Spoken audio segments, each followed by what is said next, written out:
अस्सलामु अलैकुम। हजरत इब्न शमासा मेहरी रहमतुल्लाह अली से रवायत है कि हम हजरत उम्र बिन आस अज़ी अल्लाहु अन्हु दे के पास उनके आखिरी वक्त में मौजूद थे। वो ज़ारो क़ितार रो रहे थे और दीवार की तरफ अपना रुख कए हुए थे। उनके साहबजादे उनको तसल्ली देने के लिए कहने लगे, अबा जान, क्या नबी करीम सल्लल्लाहु अलैहि वसल्लम ने आपको बिशारत नहीं दी थी? क्या रसूलुल्लाह सल्लल्लाहु अलैहि वसल्लम ने आपको बिशारत नहीं दी थी? यानी आपको तो नबी करीम सल्लल्लाहु अलैहि वसल्लम ने बड़ी बड़ी बिशारतें दी हैं। ये सुनकर उन्होंने दीवार की तरफ से अपना रुख बदला और फरमाया, सबसे अफजल चीज जो हमने आखिरत के लिए तैयार की है वो इस बात की शहादत है कि अल्लाह सुब्हानहू व तआला के सिवा कोई माबूद नहीं और मोहम्मद सल्लल्लाहु अलैहि वसल्लम अल्लाह सुब्हानहू व तआला के रसूल हैं। मेरी जिंदगी के 3 दौर गुजरे हैं। एक दौर तो वो था जबकि रसूल अल्लाह सल्लल्लाहु अलैहि वसल्लम से बोग्ज रखने वाला मुझसे ज्यादा कोई और शख्स न था, और जबकि मेरी सबसे हमेशा के लिए कि बड़ी तमन्ना ये थी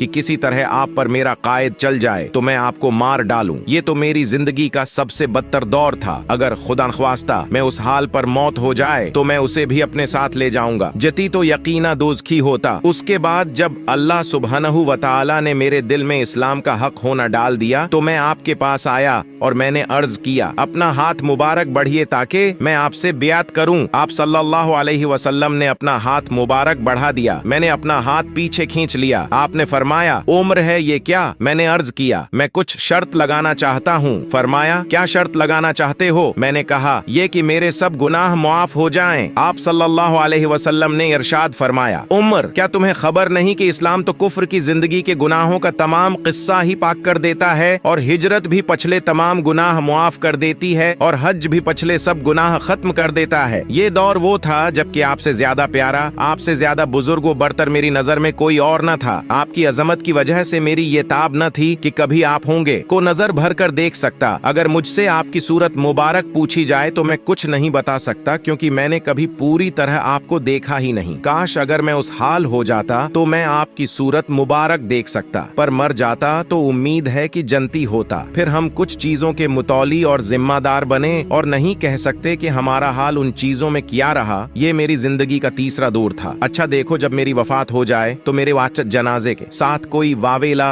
और शूर व शगब करने वाली औरत न जाने पाए ना, जमाना जाहिलियत की तरह आग मेरे जनाजे के साथ हो। जब मुझे दफन कर चक्कू तो मेरी कब्र पर अच्छी तरह मिट्टी डालना, और जब फारिग हो जाओ तो मेरी कब्र के पास इतनी देर ठहरना जितनी देर में ऊंट ज़बह करके उसका गोश्त तकसीम किया जाता है, ताकि तुम्हारी वजह से मेरा दिल लगा रहे और मुझे मालूम हो जाए कि मैं अपने रब के भेजे हुए फरिश्तों के सवालात के जवाबात किया देता हूँ। मुंतखब हादीस।